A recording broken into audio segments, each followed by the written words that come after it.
Hello बच्चों, मैं मुकुल अग्रवाल आज आप लोगों के लिए 12th क्लास का एक टॉपिक लेके आया हूँ, जहाँ पर बच्चों मैं आप लोगों को रे ऑप्टिक्स के सारे डेरिवेशन कराने जा रहा हूँ।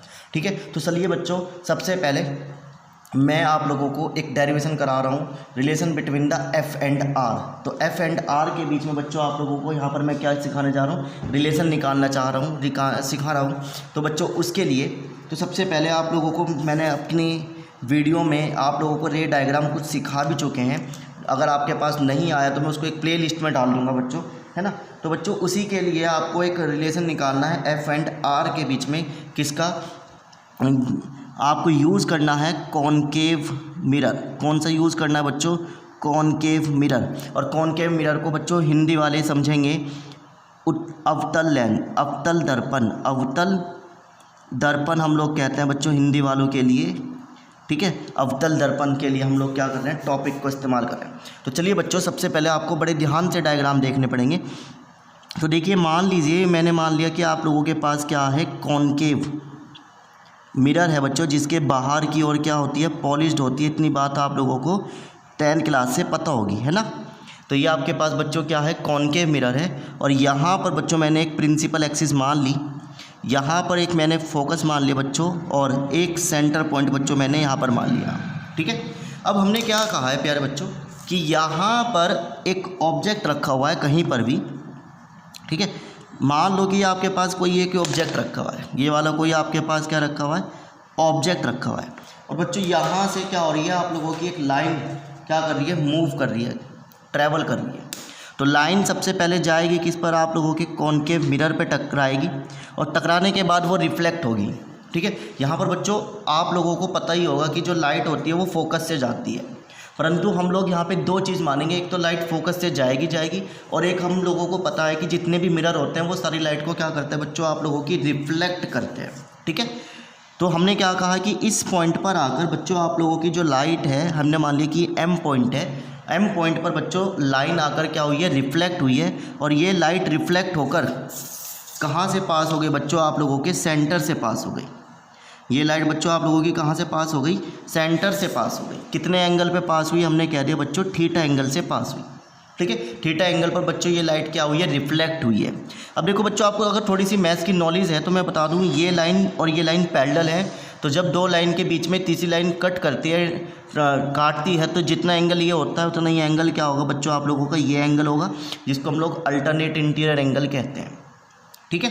अब बच्चों आप लोगों को पता है कि जो लाइट है वो मेरी जो ऑब्जेक्ट से चली है, मिरर पे टकराई, और मिरर के टकराने के बाद जितनी भी लाइट होती हैं वो सारी की सारी बच्चों आप लोगों की कहाँ से पास होती हैं, फोकस से पास होती हैं। तो सारी लाइट बच्चों आप लोगों की कहाँ से पास होंगी, फोकस से पास, ठीक है। ये जो सारी लाइट है बच्चों हम लोगों की कहाँ से पास हुई हैं, फोकस से पास हुई हैं। सबसे पहले जो एम पॉइंट है बच्चों, इस पर क्या हुआ, रिफ्लेक्शन हुआ। रिफ्लेक्शन होने के बाद वो लाइट हम लोगों को सी पे जाती हुई दिखाई दी। हमने कह दिया वो थीटा एंगल पे गई, थीटा एंगल यहाँ पर बनाया। अब जितना एंगल आपको पता है कि लॉ ऑफ रिफ्लेक्शन आपने पढ़ा होगा कि ये थीटा है, तो बच्चों ये भी एंगल कितना होगा, आप लोगों के पास थीटा होगा, ठीक है। जितना एंगल आई उतना ही एंगल आर। अब आपको दिखाई दे रहा है कि बच्चों ये पूरा एंगल किसके बराबर हो गया, 2 थीटा के बराबर हो गया। तो ये वाला एंगल बच्चों कितना हो जाएगा, आप लोगों का 2 थीटा हो जाएगा। क्लियर, इतनी बात समझ में आ गई आप लोगों को कि ये वाला जो एंगल होगा बच्चों ये आप लोगों का 2 थीटा के बराबर। अब बच्चों हम लोग थोड़ी सी कंस्ट्रक्शन करेंगे। हम लोग यहाँ पर एक परपेंडिकुलर डाल देंगे 90 डिग्री पर, जिस पॉइंट को हम लोग क्या नाम दे देंगे अपने पास से, डी पॉइंट नाम दे देंगे। और ये बच्चों आपका क्या होता है, पोल पॉइंट होता है, पी, ठीक है। तो बच्चों आप लोगों को ये पूरा फिगर यहाँ पर समझ में आ गया होगा। अब हम लोगों को क्या करना है, इस फिगर पे काम करना है, ठीक है। तो चलिए अब हम लोग लिखते हैं, हमने क्या डाला, ड्रॉ अ परपेंडिकुलर। हमने क्या डाला बच्चों, यहाँ पर एक परपेंडिकुलर ड्रॉ करा,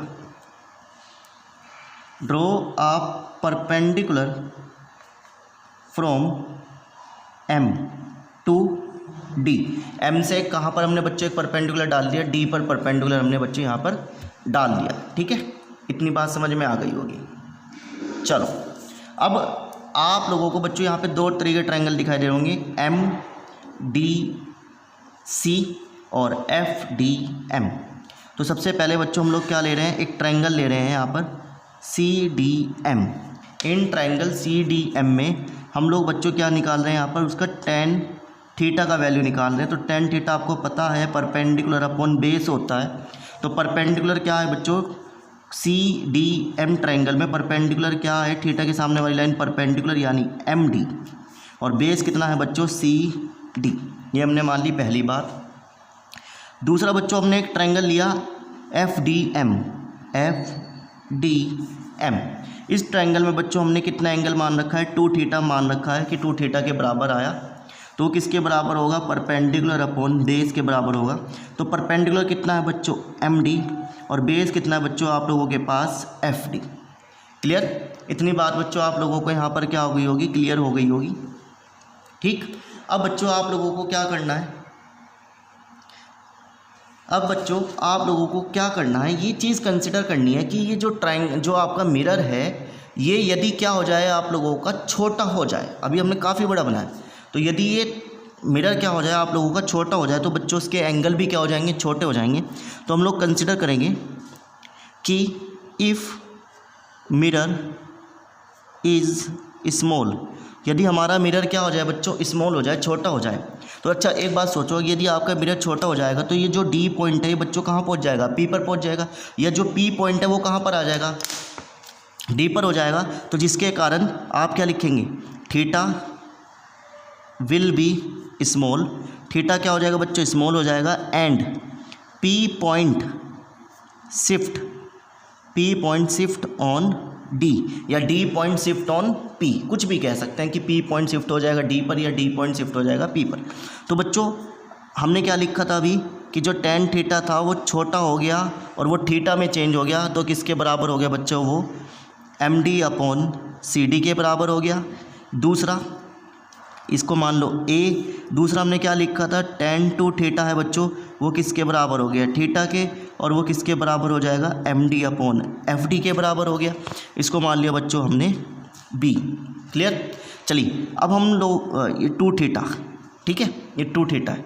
तो अब हम लोग क्या कह रहे हैं, पुट ए इन बी, यानी ए को हम बच्चों किस में रख दें, बी में रख दें। तो बी मेरे पास कितना था, 2 थीटा बराबर था M D upon F D के बराबर था।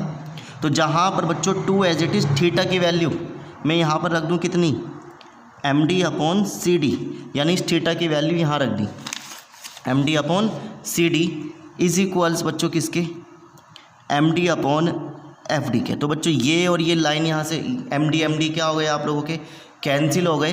तो बच्चों क्या आप लोगों के पास 2 C D is equals 1 upon F D, 2 C D is equals 1 upon F D. अब बच्चों अभी हमने क्या कहा था कि जो पी पॉइंट है वो कहाँ शिफ्ट हो गया, डी पर शिफ्ट हो गया। ठीक है, जो पी पॉइंट है बच्चों वो आप लोगों का कहाँ पर शिफ्ट हो गया, डी पर शिफ्ट हो गया। तो आप क्या लिख सकते हैं, 2 C P is equals 1 upon F P, यानी डी पॉइंट किस पर चला गया, पी पर चला गया, या पी पॉइंट इस पर आ गया। क्लियर, तो बच्चों इस चीज़ को मैं यहाँ लिख देता हूँ अगेन, क्या बचा आप लोगों के पास, 2 C P is equals 1 upon F P. अब देखो इनकी मैं क्रॉस मल्टीप्लाई कर देता हूँ, तो बच्चों क्या हो गया, 2 F P is equals C P, 2 F P is equals C P. अब बच्चों हम लोग डायग्राम को पढ़ते हैं। तो मेरे पास जो डायग्राम है वो डायग्राम क्या कह रहा है, देखो कि जो C से P तक की डिस्टेंस है, C क्या होता है बच्चों, सेंटर है। तो जो C से P की डिस्टेंस है बच्चों वो किसके बराबर होगी, आप लोगों की R के बराबर होगी, R4 मतलब रेडियस। और बच्चों F और P की जो डिस्टेंस होगी बच्चों वो कितनी होगी, फोकस होगी। C और F के बीच की जो डिस्टेंस होगी बच्चों कितनी होगी, फोकस होगी। ठीक है, तो ये हो गया। तो बच्चों यहाँ पर आप लोगों को दिखाई दे रहा है कि जो FP है वो किसके बराबर है, फोकस के बराबर है, और जो CP है बच्चों किसके बराबर है, R के बराबर है। और बच्चों यही चीज़ आप लोगों का एक रिलेशन होता है कि जो R होता है वो किसके बराबर होता है, 2F के बराबर होता है। ठीक है, तो जो आप लोगों का R है बच्चों वो किसके बराबर होगा, यहाँ पर 2F के बराबर होगा। और यही रिलेशन होता है F और R के बीच में। तो बच्चों आई होप आप लोगों को इनके बीच का रिलेशन यहाँ पर निकालना आ गया। और बच्चों ये वेरी इंपॉर्टेंट टॉपिक है। वैसे तो आप लोगों की जो सेकंड बुक है वो सबसे ज़्यादा इम्पोर्टेंट है कि पेपर में सेकंड बुक ही आप लोगों की सबसे ज़्यादा पूछी जाती है। ठीक है, तो आई होप कि बच्चों आप लोग ये डेरिवेशन ज़रूर कर लेंगे। तो मिलते हैं हम लोग नेक्स्ट डेरिवेशन को लेकर नेक्स्ट वीडियो में, जहाँ पर हम लोग बच्चों रे ऑप्टिक्स को पूरा करेंगे।